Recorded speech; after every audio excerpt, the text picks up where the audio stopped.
In this video, I'm going to show you how to fix the error message your PC ran into a problem and needs to restart. Now to fix this issue, follow the steps. If you're in the blue screen, press and hold power button for 7 seconds to 4. Stop the computer. Now restart your computer, and as soon as the Windows logo or the spinning dots near the bottom of your screen shows on, press and hold the power button to power off your computer.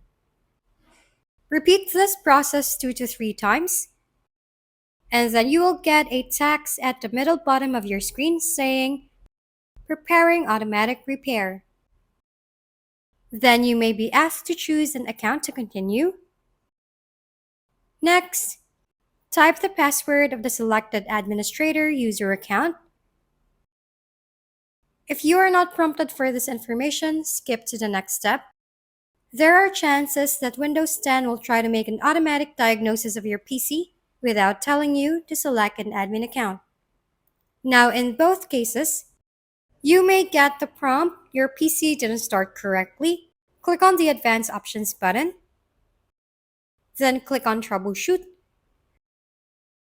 After that, click Advanced Options again, then click Startup Settings, then press 6 or F6.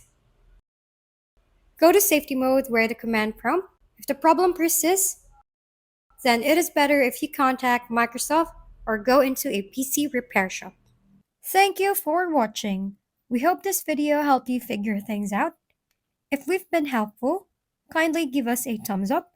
And don't forget to hit the subscribe and bell button for more contents. For any questions and suggestions, comment down below.